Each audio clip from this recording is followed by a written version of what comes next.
Welcome to Daily News Updates by the Shipping Tribune. Here we bring to you the latest maritime daily news in a concise short-form video format, a first-of-its-kind initiative in the shipping industry. Please subscribe for regular updates.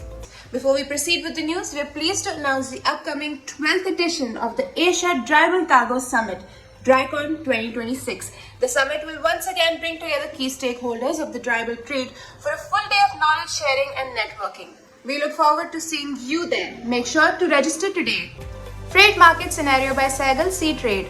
The Asia-Pacific Supramax freight rates declined on April 21st. The Asia-Pacific Panamax market freight rates were mostly lower on April 21st, driven by softer fundamentals out of Australia and a decline in bunker fuel rates.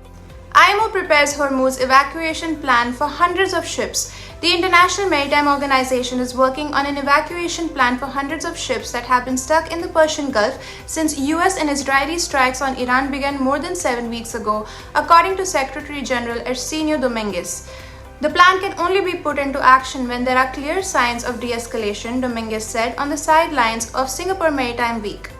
Details being discussed include an order of departure for vessels. Depending on the length of time the crew has been stranded, among other factors, he added.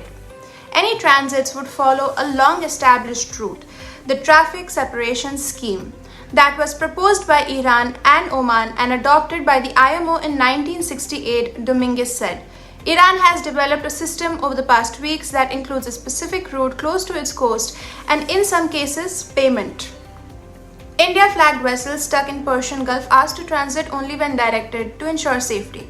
After the firing incident on 2 Indian vessels by the Islamic Revolutionary Guard Corps on April 18th, Indian Navy is prioritizing security for all Indian vessels stranded and waiting to cross the Strait of Hormuz, defense sources confirmed to TOI. All Indian-flagged cargo ships in the Persian Gulf have also been asked to stay clear of Larak Island and transit only when directed to ensure their safety, the sources added. Larak Island is a critical strategic military and logistical hub for Iran's oil infrastructure in the Strait of Hormuz, acting as a key oil export terminal and monitoring center. All India-bound ships have been asked to stay off the Larak Island as it is heavily guarded and controlled by the RGC, which has fortified it with a network of bunkers, advanced radar systems, and electronic warfare capabilities to monitor passing ships. Clean energy generation surges in India, coal still dominates. India's renewable power generation from solar, wind, hydro and bioenergy saw a record increase of 98 terawatt-hour in 2025, double the previous high of 49 terawatt-hour in 2022, according to a new report.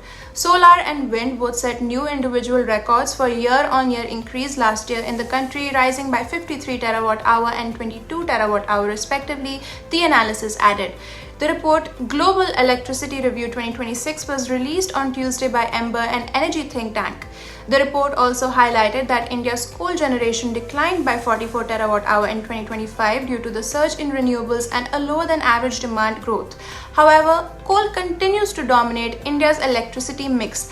Last year, it provided 71% of India's electricity, above the Asian average of 52% and the global average of 33%.